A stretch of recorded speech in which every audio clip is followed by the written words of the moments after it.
Hello साथियों, नमस्कार। स्वागत है आप सबका आज के इस वीडियो में। दोस्तों, आज के इस वीडियो से हम एक सीरीज स्टार्ट करने वाले हैं जिसमें हम पढ़ेंगे ITI electrician second year theory MCQs पढ़ने वाले हैं चैप्टर वाइज। ये जो आपका वीडियो होने वाला है फर्स्ट मॉड्यूल का होने वाला है, जिस मॉड्यूल का नाम है यहाँ पे डीसी जनरेटर। तो डीसी जनरेटर से जितने भी आपके एमसीक्यूज सीबीटी एग्जाम में आ चुके हैं और इसके इंपॉर्टेंट जो भी क्वेश्चंस बनते हैं इस चैप्टर से, उस सभी क्वेश्चन को यहाँ पे हम स्टेप बाय स्टेप आज के वीडियो में सॉल्व करने वाले हैं। इसका राइट आंसर क्या है और इसको एक्सप्लेन करते हुए चलूंगा, जितना मुझसे हो सकता है इसको एक्सप्लेन करूंगा कि आपको अच्छे से ये समझ में आ जाए। अगर आपने ये सीरीज देख लिया तो आपको कहीं और से पढ़ने की कोई भी जरूरत नहीं पड़ेगी, क्योंकि मैंने इसमें आपको A to Z आपको कंप्लीट सॉल्यूशन आपको देने वाला हूँ। ठीक है, तो चलिए वीडियो को स्टार्ट करते हैं। तो हमारा फर्स्ट क्वेश्चन कह रहा है, what is the name of the part marked as X in the DC generator. तो डीसी जनरेटर में एक्स भाग से चिन्हित भाग का यहाँ पे नाम क्या है। ठीक है, तो देख सकते हैं ये आपका इमेज है और यहाँ पे एक्स भाग से यहाँ पे नाम दर्शाया गया है और यहाँ पे आपके ऑप्शन दिए गए हैं armature core, brush, commutator riser और यहाँ पे कम्यूटेटर सेगमेंट। ठीक है, तो जो आपको ये इमेज दिख रहा है ये एक प्रकार का आपका क्या है, कम्यूटेटर सेगमेंट है। बट जो ये आपको एक्स भाग से जो चिन्हित भाग है इसे कहते हैं हम कम्यूटेटर राइजर। ठीक है, तो जो भी आपकी आर्मेचर होती है, आर्मेचर जो भी आपकी आर्मेचर में वाइंडिंग की जाती है, उस वाइंडिंग्स का जो भी टर्मिनल्स निकला होता है वो इसी कम्यूटेटर राइजर पे सोल्ड किया जाता है। ठीक है, और जो भी उसमें ईएमएफ जनरेट होता है तो वो इसी कम्यूटेटर राइजर के माध्यम से आपका कम्यूटेटर सेगमेंट पे आता है। कम्यूटेटर सेगमेंट से आपके जो भी आपके ब्रूसेस हो लगे होते हैं उनसे यहाँ पे सेगमेंट स्पार्क करता है और फिर हमारा डीसी जनरेटर यहाँ पे स्टार्ट होता है। ठीक है, तो ये इस भाग को हम कहेंगे डीसी। तो इस भाग का जो नाम है वो है हमारा commutator riser. Option number C यहाँ पे आपका क्या हो जाएगा, राइट आंसर हो जाएगा। ठीक है, इसी प्रकार अपना नेक्स्ट क्वेश्चन है, what is the name of the DC generator. इस डीसी जनरेटर का नाम क्या है। ठीक है, तो इस जनरेटर में आप देख सकते हैं यहाँ पे आपका एक क्या लगा हुआ है, आर्मेचर लगा हुआ है और यहीं पे आर्मेचर के यहाँ पे पैरेलल में यहाँ पे एक फील्ड वाइंडिंग लगी हुई है। और इसको आप एक तरीके से और समझ सकते हैं, जो आपको ये वाइंडिंग के एरो दिख रहे हैं ये एरो देख सकते हैं एक दूसरे के अपोजिट हैं। ठीक है, तो अगर ये अपोजिट एरो होंगे तो इससे हम कहेंगे डिफरेंशियल कंपाउंड। ठीक है, अगर यहाँ पे जो एरो यहाँ पे बने हुए दिख रहे हैं अगर ये एक डायरेक्शन में है, ठीक है, तो उसे हम कहेंगे कम्यूटेटिव कंपाउंड। ठीक है, और कम्यूटेटिव और डिफरेंशियल कंपाउंड में ये कौन सा जनरेटर है, तो आप देख सकते हैं जो आपकी ये आर्मेचर की वाइंडिंग है, आर्मेचर के जो सीरीज में जो आपके आर्मेचर के पैरेलल में जो फील्ड वाइंडिंग है, इस फील्ड वाइंडिंग के जितना नजदीक ये आपका छोटा हुआ ये कॉल होएगा ब्लैक वाला। ठीक है, ये जो कॉल दिख रहा है ये कॉल जितना नजदीक होगा, अगर नजदीक होगा तो इसे शॉर्ट कहेंगे, अगर दूर होगा तो इसे हम लॉन्ग कहेंगे। ठीक है, तो ये आपका जो इस जो क्वेश्चन का जो आपका राइट आंसर होगा वो होगा आपका differential long shunt compound generator. Option number ए होगा इसका राइट आंसर। सो अपना नेक्स्ट क्वेश्चन है, Which rule is used to find the direction of induced EMF in DC generator? DC generator में EMF की दिशा को ज्ञात करने के लिए किस नियम का उपयोग किया जाता है। ठीक है, तो DC जनरेटर की यहाँ पे बात की जाती है, जैसा कि जानते हैं यहाँ पे फ्लेमिंगे के यहाँ पे ऑप्शन दिए गए हैं क्रॉक स्क्रू रूल, और यहाँ पे बी ऑप्शन दिया गया right hand palm rule, C option दिया गया आपका Fleming left hand rule, D दिया आपका फ्लेमिंगे राइट हैंड रूल्स। ठीक है, तो आपके फ्लेमिंग के यहाँ पे दो रूल्स होते हैं। जो आपका राइट हैंड रूल होता है ये आपका डीसी जनरेटर्स के लिए यूज किया जाता है, मतलब यहाँ पे जनरेटर के लिए यूज किया जाता है, और जो लेफ्ट हैंड रूल होता है वो आपका इंड्यूस यहाँ पे मोटर्स के लिए यूज किया जाता है। तो आप इस प्रकार से याद रख सकते हैं कि जो भी आपका जनरेटर होता है जब आप उसको स्टार्ट करते हैं तो जब आपका हैंडल पकड़ते हैं तो उसको राइट हैंड से आपके हैंडल घुमाते हैं और फिर उसको स्पीड में आने पर अपना जो पंप सेट होता है उसको स्टार्ट करते हैं। ठीक है, तो यहाँ पे जो इसका राइट आंसर होगा वो होगा option number D Fleming right hand rules. ठीक है, इसी प्रकार अपना नेक्स्ट क्वेश्चन है, which formula is use to calculate the generated EMF in DC generator. DC generator में उत्पन्न ईएमएफ की गणना करने के लिए किस सूत्र का उपयोग किया जाता है। ठीक है, तो यहाँ पे देख सकते हैं यहाँ पे इतने सारे ऑप्शन दिए गए। फर्स्ट ऑप्शन कह रहा है generated EMF equal to 5Z/60, तो यहाँ पे 60 नहीं होता, इसके आगे और भी होता है। और यहाँ पे बी दिया है EMF generated equal to 5ZN/60 और इंटू में यहाँ पे A/P। ठीक है, पर यहाँ पे A/P नहीं होता है, यहाँ पे P/A होता है, इसलिए जिसका राइट आंसर होगा वो होगा option number C generated EMF equal to 5Z बटे 60 इंटू में हो जाएगा P बटा A, इसका यहाँ पे राइट आंसर हो जाएगा। इस फॉर्मूला पे आपके बहुत सारे क्वेश्चन भी बनते हैं, तो आप इसको प्रैक्टिस कर सकते हैं और आपके CBT एग्जाम में इस पे क्वेश्चंस भी आए हैं। बस इसके वैल्यू को चेंज कर दिया जाता है और इसको आपको दे दिया जाता है कि इसका जनरेटेड EMF के मान को ज्ञात कीजिए, ठीक है। इसी प्रकार अपना नेक्स्ट क्वेश्चन है, what is the formula to calculate back EMF of DC motor. यहाँ पे DC मोटर की बात की जा रही है कि DC मोटर में बैक EMF की गणना करने का सूत्र क्या है, ठीक है। तो यहाँ पे बैक EMF ज्ञात करने का यहाँ पे कई सूत्र है, बट यहाँ पे DC मोटर की बात की जा रही है। तो DC मोटर में हम यूज करते हैं ऑप्शन नंबर सी दे सकते हैं यहाँ पे, हाँ, EB equal to V minus IA into RA, ठीक है। तो यहाँ पे इसका राइट आंसर हो जाएगा option number C. Next question कह रहा है, what is the name of the part marked X in the DC generator. तो अब देख सकते हैं DC जनरेटर के इस पार्ट में जो X नाम से चिन्हित भाग है, इस भाग का हमें नाम बताना है। तो यहाँ पे ऑप्शन में देख सकते हैं, आपका पहला ऑप्शन दिया है पोल टिप, B दिया है आपका पोल कॉइल, C दिया आपका पोल कोर और D दिया आपका पोल शू, ठीक है। तो आप जब आपने जनरेटर देखा होगा या जनरेटर देखते हैं तो उसका आप उसके मोटर के भाग को देखेंगे वाइड एरिया से देखेंगे तो आपका जो भाग दिखेगा कुछ इस प्रकार के दिखेगा। ये फॉन्ट में आपको ये फॉन्ट वाला ही भाग दिखेगा केवल, ठीक है। तो यहाँ पे जो आपका फॉन्ट वाला भाग दिख रहा है, तो इसमें ये पूछ रहा है, ये X भाग से इस भाग का नाम पूछ रहा है, ठीक है। तो इस भाग को हम कहते हैं पोल शू। ऑप्शन नंबर डी होगा इसका राइट आंसर। नेक्स्ट क्वेश्चन कह रहा है, what is the name of the DC generator. इस DC जनरेटर का नाम क्या है, ठीक है। तो सबसे पहले इस इमेज में देखते हैं, इमेज में आपको क्या क्या देखने को मिल रहा है। तो सबसे पहले आपका यहाँ पे एक आर्मेचर देखने को मिल रहा है, इसी आर्मेचर के पैरेलल में यहाँ पे एक आपका फील्ड वाइंडिंग देखने को मिल रहा है, ठीक है। और फील्ड वाइंडिंग के सीरीज में यहाँ पे देख सकते हैं यहाँ पे क्या लगा हुआ है, आपका एक डाइवर्टर लगा हुआ है, ठीक है, जो इसके स्पीड को कंट्रोल करने में सहायता करता है, ठीक है। और तो आप देख सकते हैं इस इमेज में जो आपका फील्ड वाइंडिंग है वो सेपरेट है, ठीक है, आर्मेचर से सेपरेट है, मतलब एक ही में ये सेट नहीं है, ठीक है। तो यहाँ पे जो इसका राइट आंसर होगा वो होगा option number D, separated excited DC generator, ये होगा इसका राइट आंसर। तो सेपरेटेड एक्साइटेड जनरेटर वह जनरेटर होते हैं जिसके फील्ड वाइंडिंग को, मतलब आर्मेचर को इंड्यूस करने के लिए, इसमें EMF को इंड्यूस करने के लिए हम बाहर से फील्ड वाइंडिंग में धारा को प्रवाहित करते हैं, ठीक है। तो वो हमारा सेपरेटली एक्साइटेड जनरेटर कहलाता है। और एक आपका सेल्फ एक्साइटेड जनरेटर होता है, जो क्या होता है, जो आपके मोटर में ही क्या होता है, फील्ड वाइंडिंग की जाती है और बाहर से कोई उसे यहाँ पे सोर्स की आवश्यकता, सप्लाई की आवश्यकता नहीं होती है, ठीक है। यहाँ पे जिसका राइट आंसर होगा ऑप्शन नंबर डी हो जाएगा। नेक्स्ट कह रहा है, which energy is converted into electrical energy by generator, ठीक है। जनरेटर के द्वारा किस प्रकार की ऊर्जा को हम विद्युत ऊर्जा में परिवर्तित करते हैं, ठीक है। तो यहाँ पे दिया है हीट, B दिया है काइनेटिक, C दिया है केमिकल और D दिया है आपका मैकेनिकल, ठीक है। तो आप जानते हैं जैसे कि पंप सेट होता है वो क्या करता है, हम उसको क्या करते हैं, उसमें इलेक्ट्रिकल एनर्जी को हम क्या करते हैं, मैकेनिकल एनर्जी में कन्वर्ट करते हैं, ठीक है। जो आपका पंप सेट वाला जनरेटर होता है, और एक जनरेटर क्या होता है जो हमारी मैकेनिकल एनर्जी को इलेक्ट्रिकल एनर्जी में कन्वर्ट करता है, ठीक है। तो यहाँ पे जनरेटर क्या करता है, जनरेटर मैकेनिकल एनर्जी को इलेक्ट्रिकल एनर्जी में कन्वर्ट करता है। इसलिए जो इसका राइट आंसर हो जाएगा ऑप्शन नंबर सी हो जाए इसका right answer, mechanical to electrical energy. Next question कह रहा है, what is the name of the DC generators field, ठीक है। DC जनरेटर के फील्ड्स का नाम क्या है, ठीक है। तो आप देख सकते हैं इमेज में आपको यहाँ पे दो प्रकार के वाइंडिंग देखने को मिल रही होगी, ठीक है।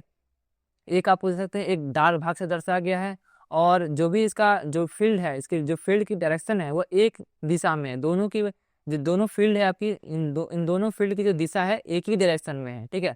अगर ये एक ही डायरेक्शन में फील्ड की दिशा होगा तो उससे कहेंगे हम क्यूमुलेटिव कंपाउंड। अगर एक फर्स्ट वाइंडिंग का चुंबकीय क्षेत्र दिशा लेफ्ट होगा और सेकेंड वाले का राइट होगा, तो ये क्या होगा, आपका डिफरेंशियल कंपाउंड जनरेटर होगा, ठीक है। तो इसमें देख सकते हैं दोनों वाइंडिंग की जो मैग्नेटिक फील्ड की दिशा है वो एक समान में है, एक दिशा में है, तो इसलिए कहेंगे इसे हम cumulative compound generator. Option number D होगा इसका राइट आंसर। इसी प्रकार नेक्स्ट क्वेश्चन आता है, what is the principle of DC generator. DC generator किस सिद्धांत पर कार्य करता है, ठीक है। DC जनरेटर के सिद्धांत की यहाँ पे बात की जा रही है, ठीक है। और तो यहाँ पे क्या होता है, तो यहाँ पे ऑप्शन दिया गया है corkscrew rules, Fleming left hand rules, Fleming right hand rules और आपका Faraday law of electromagnetic induction, ठीक है।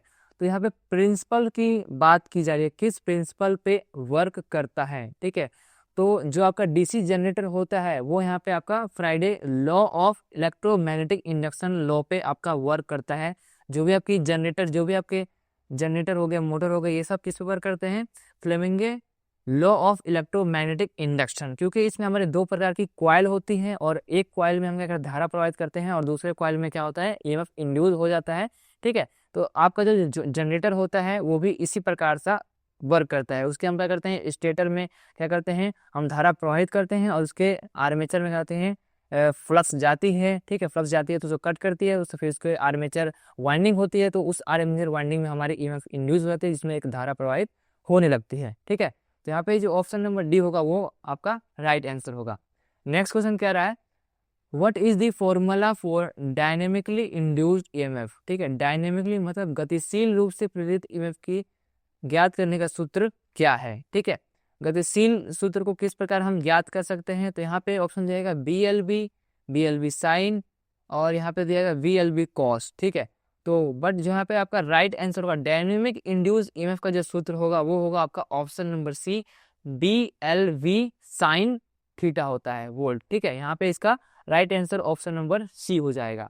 नेक्स्ट क्वेश्चन कह रहा है which rule is use to find direction of magnetic field. ठीक है, यहाँ पे अब मैग्नेटिक फील्ड की दिशा को ज्ञात करने के लिए किस रूल का हम यूज करते हैं। ठीक है, तो यहाँ पे दिया गया है क्रॉक स्क्रू रूल्स और यहाँ पे दिया है राइट हैंड प्लम रूल, सीधे आपका फ्लेमिंगे लेफ्ट हैंड रूल और उसके बाद दिया है हमारा फ्लेमिंगे राइट हैंड रूल्स। ठीक है, तो यहाँ पे चुंबकीय क्षेत्र की दिशा को ज्ञात करने की बात कर रहा है, तो चुंबकीय क्षेत्र की दिशा को हम ज्ञात करने के लिए यहाँ पे किस रूल का यूज करते हैं, यहाँ पे हम यूज करते हैं फ्लेमिंगे राइट हैंड रूल्स का यहाँ पे हम यूज करते हैं। ऑप्शन नंबर सी होगा इसका, सॉरी ऑप्शन नंबर डी होगा इसका राइट आंसर।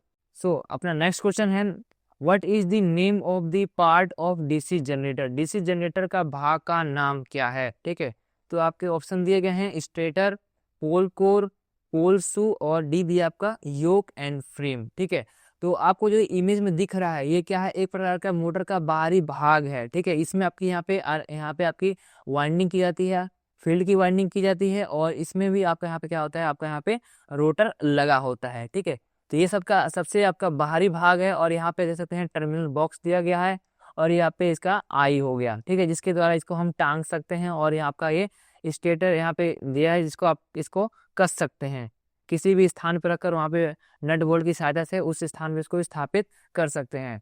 ठीक है, तो यहाँ पे जो इस पार्ट का नाम दिख रहा है, इस पार्ट का जो आपका नाम होगा वो होगा आपका पोल, यहाँ पे देख सकते हैं योक या फ्रेम, इससे हम इसे फ्रेम भी कह सकते हैं और योक भी इसे हम कह सकते हैं।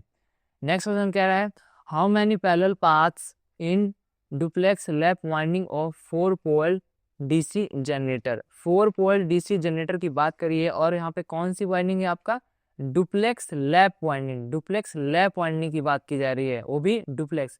एक होता है आपका लैप वाइंडिंग और एक होता है आपका वेव वाइंडिंग। ठीक है, लैप वाइंडिंग में क्या होता है, जो आपका पोल होता है, ठीक है, जो आपका पोल होता है वो आर्मेचर पोल के बराबर होता है। ठीक है, और यहाँ पे जो आपका वेव वाइंडिंग होता है वो जो पोल होता है वो 2 पोल के बराबर होता है, 2p होता है यहाँ पे। और इसमें आपका पहले ही कह दिया है डुप्लेक्स, डुप्लेक्स मतलब 2, तो इसको हम 2 से मल्टीप्लाई कर देंगे तो यहाँ पे क्या हो जाएगा, duplex lap winding is equal to 2 into P. ठीक है, तो यहाँ पे पोल कितना है आपका 4 है, तो इसको हम 4 से डिवाइड कर देंगे, 200 कितना हो जाएगा आपका 8 हो जाएगा। ठीक है, तो यहाँ पे जो इसका राइट आंसर होगा वो होगा ऑप्शन नंबर सी 8। ठीक है, नेक्स्ट क्वेश्चन क्या रहा है name of the DC generator, name of the part of DC generator. ठीक है, तो इस डीसी जनरेटर के भाग का नाम क्या है। ठीक है, तो आपको ये क्या देखने में लग रहा है, आपका एक वायर गेज की तरह दिख रहा है, कैसा आपको दिख रहा है, तो यहाँ पे ऑप्शन दिया गया है side end plate, pole shoe lamination, commutator segments, armature core lamination. ठीक है, तो साइड एंड प्लेट्स, तो साइड एंड प्लेट्स तो ऐसा होता नहीं है क्योंकि वो क्या होता है, वो कवर होता है जो आपके मोटर को ढकने का कार्य करता है और इसी कवर पे आपकी जो शाफ्ट होती है मोटर की वायरिंग होती है वो इसी कवर पे स्थापित की जाती है। इसके बाद बी ऑप्शन कह रहा है पोल शू लेमिनेशन, तो पोल शू आपका राउंड में नहीं होता है, वो आपका कुछ टी टाइप का होता है, ठीक है।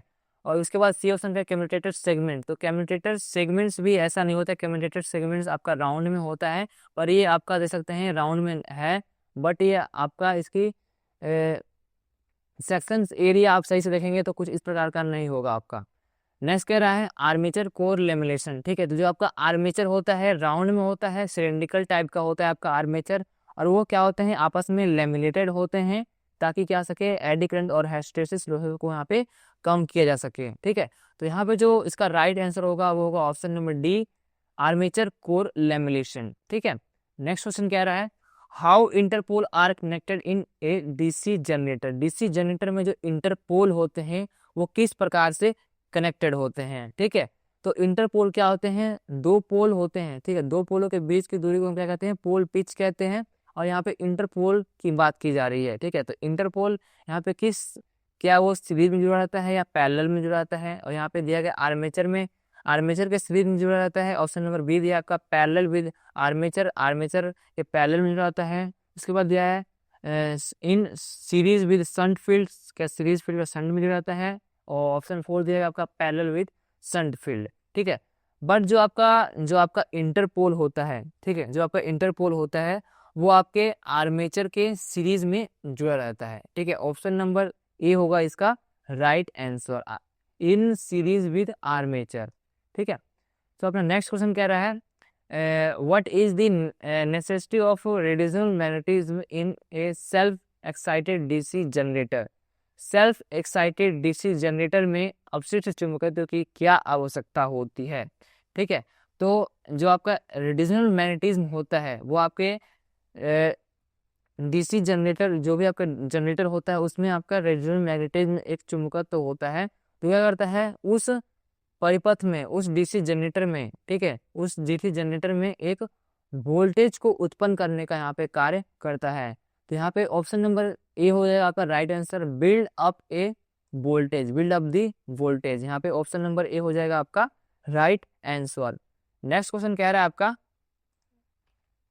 which are 2 points that the brush content resistance measure in DC machines, DC machine में वे कौन से दो बिंदु हैं जो ब्रश संपर्क को मापते हैं, ठीक है, ब्रश संपर्क को प्रतिरोध को मापते हैं, प्रतिरोध को मापने की यहाँ पे बात की जा रही है। तो यहाँ पे देख सकते हैं ऑप्शन नंबर ए दिया है resistance between the opposite brushes, resistance between brush and commutator riser, resistance between brush and commutator, resistance between armature conductors, ठीक है। यहाँ पे जो आपका राइट आंसर हो जाएगा वो हो जाएगा option number C, resistance between brush and commutator, यहाँ पे आपका ऑप्शन नंबर सी इसका राइट आंसर हो जाएगा। नेक्स्ट क्वेश्चन क्या रहा है which voltage drop is induced in the portion mark as X, ठीक है। तो यहाँ पे देख सकते हैं ये एक आपका यहाँ पे स्पीड का यहाँ पे क्या किया है, आर्मेचर रिएक्शन का यहाँ पे एक चित्र दर्शाया गया है, जिसमें पूछा जा रहा है कि एक्स भाग से चिन्हित किस चीज को दर्शा रहा है यहाँ पे, ठीक है। जैसे कि यहाँ पे जैसे आप लोड बढ़ाएंगे, लोड करंट बढ़ाएंगे, और वैसे ही आपका आर्मेचर टर्मिनल यहाँ पे वोल्टेज बढ़ेगा, तो जो हमारा वोल्टेज होगा उस पर क्या प्रभाव पड़ेगा, ठीक है, आर्मेचर के वोल्टेज पे यहाँ पे आपका क्या प्रभाव पड़ेगा। तो जो आपको एक्स भाग से जो दर्शाया गया है ये है आपका क्या है, आर्मेचर कोर रिएक्शन, ठीक है, आर्मेचर रिएक्शन ड्रॉप, ठीक है, आर्मेचर रिएक्शन ड्रॉप, इसका जो राइट आंसर है वो होगा option number C, armature reaction drop इसका राइट आंसर हो जाएगा। नेक्स्ट क्वेश्चन क्या कह रहा है आपका what is the name of the compound generator if the shunt field is connected in parallel with armature, compound generator का नाम क्या है यदि शंट फील्ड आर्मेचर के समांतर में जुड़ा हुआ है, समांतर की यहाँ पे बात की जा रही है, ध्यान सुनेगा, शंट फील्ड अगर पैरेलल में जुड़ा हुआ है, समांतर में जुड़ा हुआ है, तो वो कौन सा जनरेटर होगा, ठीक है। तो एक होता है जो आपका आर्मेचर होता है, एक आर्मेचर के सीरीज में फील्ड वाइंडिंग जुड़ी रहती है, और एक आर्मेचर के पैरेलल में फील्ड वाइंडिंग जुड़ी होती है। अगर वो आपके आर्मेचर के सीरीज में जुड़ी रहेगी तो आपका सीरीज कंपाउंड जनरेटर हो जाएगा, ठीक है। अगर वो पैरेलल में जुड़ी हुई है तो आपका क्या होगा, आपका शंट कंपाउंड जनरेटर कहलाएगा, ठीक है। तो यहाँ पे देख सकते हैं option number D short shunt compound generator, और यहाँ पे ऑप्शन नंबर ए दिया है आपका लॉन्ग शंट कंपाउंड जनरेटर। ठीक है, तो यहाँ पे आपको थोड़ा कंफ्यूजन भी हो सकता है कि लॉन्ग शंट होगा कि शॉर्ट शंट होगा। ठीक है, पैरेलल में बात की जा रही है, पैरेलल में, और यहाँ पे कोई अलग से यहाँ पे आपका कोई यहाँ पे वाइंडिंग तो यहाँ पे इमेज भी नहीं दिया गया है कि आपको देखो समझ में आ जाएगा। ठीक है, तो बट यहाँ पर आपका राइट जो आंसर होगा वो होगा option number D, shunt compound generator, short shunt compound generator इसका राइट आंसर हो जाएगा। नेक्स्ट क्वेश्चन कह रहा है why the armature core of a DC generator is laminated. Armature core को हम क्यों लेमिनेट करते हैं डीसी जनरेटर में। ठीक है, तो यहाँ पे reduce the copper loss B दिया है, reduce the friction loss C दिया है, रिड्यूस द हिस्टैरिसीस लॉस और reduce the eddy current losses. ठीक है, तो हम जो आर्मेचर को जो लेमिनेट करते हैं इसके कोर को, हम इसलिए कोर को लेमिनेट करते हैं ताकि उसमें एडी करंट लॉस ना हो, भंवर धारा उत्पन्न ना हो। ऑप्शन नंबर डी होगा इसका राइट आंसर। नेक्स्ट क्वेश्चन कह रहा है why armature resistance of a DC generator is very low. DC generator का जो आर्मेचर होता है उसका प्रतिरोध कम क्यों रखा जाता है, कम क्यों रखा जाता है। यहाँ पे सकते हैं ऑप्शन नंबर ए दिया है, reduce armature current, reduce armature voltage drop, run armature with less weight और reduce the temperature of armature. ठीक है, तो यहाँ पे इसके जो पतली क्या होती है, वेरी लो क्यों रखा जाता है, वेरी लो क्यों रखा जाता है। तो यहाँ पे हम वेरी लो क्यों रखते हैं डीसी जनरेटर में, जो आपकी रेजिस्टेंस होती है उसको हम कम क्यों रखते हैं, ताकि जो आर्मेचर जो वोल्टेज ड्रॉप है वो क्या किया जा सके, कम किया जा सकते हैं। ठीक है, जितना ही ज़्यादा आपका जो आपका तार पतला होगा, ठीक है, उतना ही आपका रेजिस्टेंस बढ़ेगा, और जितना ही मोटा आपका आर्मेचर वाइंडिंग की वायर होगी, उतना ही जितनी मोटी होगी उतनी आपका वोल्टेज अच्छे से इसमें प्रवाहित हो पाएगा, करंट अच्छे से इसमें प्रवाहित हो पाएगा। क्योंकि हम जानते हैं रो इक्वल टू क्या होता है, आर इक्वल टू 1/रो होता है। ठीक है, तो रो क्या होता है, सेक्शनल एरिया होता है, तो जितना ही आपका बढ़ेगा एरिया आपका वायर का, उतना ही आपका जो करंट होगा अच्छे से वहाँ पे फ्लो कर पाएगा। ठीक है, तो यहाँ पे ऑप्शन नंबर बी होगा इसका right answer, reduce armature voltage drop. Armature voltage drop को कम करने के लिए हम क्या करते हैं, यहाँ पे जो आर्मेचर की जो रेजिस्टेंस होती है फील्ड वाइंडिंग की, आर्मेचर की जो वाइंडिंग होती है वो हम यहाँ पे कम उसका रेजिस्टेंस रखते हैं। नेक्स्ट क्वेश्चन कह रहा है why the DC generator should run in clockwise direction only. यहाँ पे क्या कह रहा है, डीसी जनरेटर को घड़ी की दिशा में ही क्यों चलाना चाहिए। ये आपके लिए बहुत ही अच्छा क्वेश्चन है कि हमें जो डीसी जनरेटर होता है उसको एक ही दिशा में, घड़ी की दिशा में ही क्यों चलाना चाहिए। ठीक है, जैसे कि जानते हैं जो आपका मोटर होता है, जनरेटर होता है, ठीक है, इसमें इसकी दिशा को भी हम क्या कर सकते हैं, चेंज कर सकते हैं। इसके फील्ड वाइंडिंग या आर्मेचर वाइंडिंग में हम यहाँ पे चेंज करके करंट की दिशा को भी चेंज करके यहाँ पे क्या कर सकते हैं, इसके घूमने की दिशा को हम चेंज कर सकते हैं। बट जब हम इसकी बार बार इसके घूमने की दिशा को चेंज करेंगे तो इससे हमारे क्या नुकसान हो सकता है। तो यहाँ पे ऑप्शन नंबर ए दिया है, protect brush from damage, brush को खराब होने से बचाने के लिए, या protect the radial magnetism. Radial magnetism मतलब जिससे अवशिष्ट चुंबकत्व कहते हैं, उसको यहाँ पे संरक्षित रखने के लिए हम क्या करते हैं, क्लॉकवाइज डायरेक्शन में घुमाना चाहिए। अवॉइड शॉर्ट सर्किट या ओवरलोड सर्किट, तो इसमें शॉर्ट सर्किट से कोई मामला ही नहीं है, आपका ब्रश से भी आपका कोई मामला नहीं है। बट जहाँ पे ऑप्शन नंबर बी कह रहा है आपका प्रोटेक्ट द रेडियल मैग्नेटिज्म, तो हम क्या कर सकते हैं, हम अगर मोटर की बार बार इसकी घूमने की दिशा चेंज करेंगे तो उसका जो रेडियल मैग्नेटिज्म होता है वो आपका खो देता है। इसके रेडियल मैग्नेटिज्म को फिर से वापस लाने के लिए इसके आर्मेचर को अलग करके, वाइंडिंग को फील्ड वाइंडिंग को अलग करके हम क्या करते हैं, इसमें एक डीसी सोर्सेस को कनेक्ट कर देते हैं, तभी इसका जो रेडियल मैग्नेटिज्म होता है फिर से बन पाता है और फिर से ये घूम पाता है। ठीक है, तो यहाँ पे जो आपका ऑप्शन नंबर बी होगा आपका राइट आंसर हो जाएगा। नेक्स्ट क्वेश्चन कह रहा है why compensating winding are provided in large DC generator. Large DC generator में हम कंपनसेटिंग वाइंडिंग क्यों करते हैं, तो कंपनसेटिंग वाइंडिंग हम क्यों करते हैं, तो जो इसमें आर्मेचर रिएक्शन होता है, जो जितना ही आर्मेचर रिएक्शन होता है उसको हम आर्मेचर रिएक्शन को कम करने के लिए हम क्या कर सकते हैं, उस वाइंडिंग में एक कंपनसेटिंग वाइंडिंग को ऐड कर देते हैं, जिससे क्या होता है, आर्मेचर रिएक्शन कम हो जाता है। तो ऑप्शन नंबर सी होगा आपका यहाँ पे right answer, neutralize armature reaction effect. ठीक है, नेक्स्ट वन कह रहा है what is the reason for large DC generator fall up build up voltage. ठीक है, कोई भी बड़ा जनरेटर है उसको हम स्टार्ट कर रहे हैं तो वो वोल्टेज बिल्डअप नहीं कर रहा, मतलब वोल्टेज उत्पन्न नहीं कर रहा है, तो उसको क्या कारण हो सकता है। यहाँ पे ऑप्शन दिया गया है लॉस ब्रश कंटेंट, क्या कोई ब्रश में कोई खराबी है, आर्मेचर रेजिस्टेंस ज़्यादा हो गया है, या field resistance is ever critical resistance, या फील्ड जो रेजिस्टेंस होता है वो क्रिटिकल रेजिस्टेंस से अधिक हो गया है। ठीक है, तो जो इसका यहाँ पे राइट आंसर होगा वो होगा option number C, field resistance is ever critical resistance. ठीक है, तो यहाँ पे आपका एक क्रिटिकल रेजिस्टेंस एक वैल्यू भी रहता है कि हाँ आप किसी डीसी मतलब जनरेटर में आप कितना वोल्टेज को बिल्डअप कर सकते हैं। ठीक है, एक क्या होती है, एक सीमा होती है। ठीक है, अगर उस सीमा पर आप पहुंच गए उसके बाद क्या होगा आपका यहाँ पे उससे अधिक आपका यहाँ पे वोल्टेज जनरेट नहीं हो पाएगा। ठीक है, तो यहाँ पे जो इसका राइट आंसर होगा option number C, field resistance is above critical resistance. ठीक है, ऑप्शन नंबर सी होगा इसका राइट आंसर। नेक्स्ट क्वेश्चन कह रहा है what is the name of the generator if it's field is connected in parallel with armature. ठीक है, एक बार आपको फिर से क्वेश्चन घुमा कर देखने को मिल रहा है। अभी पिछले ही वीडियो में इससे पीछे ही आपने इस क्वेश्चन को देखा था कि अगर आपका जो जनरेटर है और उसकी जो आर्मेचर है और उसकी जो फील्ड वाइंडिंग है वो आपकी पैरेलल में कनेक्ट हो तो आपका कौन सा वो जनरेटर होगा। ठीक है, तो आपका क्या होगा, वो आपका शंट जनरेटर होगा। अगर वो पैरेलल में होगा आर्मेचर के तो आपका शंट जनरेटर होगा, अगर वो सीरीज में होगा तो वो आपका क्या होगा, आपका सीरीज जनरेटर होगा। ठीक है, तो ऑप्शन नंबर ए होगा इसका राइट आंसर। नेक्स्ट क्वेश्चन कह रहा है आपका what is the purpose of pole shoe in DC generator.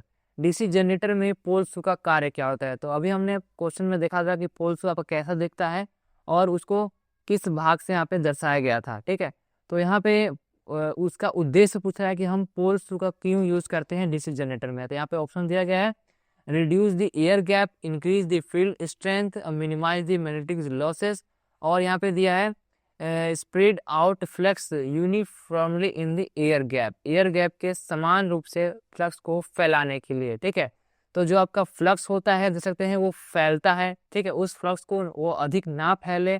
ठीक है, इसलिए हम क्या करते हैं पोल शू को कुछ टी टाइप में या वाई टाइप में आपको उसको बनाए रखते हैं ताकि जो उसका फील्ड होगा वो क्या हो उसके ऊपर ही पड़े, उससे वो पड़ेगा तो उसमें क्या होगा एक ईएमएफ जनरेट होगा उसके कंडक्टर्स में। ठीक है, तो यहाँ पे जो इसका राइट आंसर होगा वो होगा आपका option number D, spread out flux uniformly in the air gap. ठीक है, तो एयर गैप में समान रूप से फ्लक्स को फैलाने के लिए हम क्या करते हैं पोल शू का यूज करते हैं। उसके मतलब उसकी जो आकृति होती है कुछ टी टाइप की बनाई जाती है।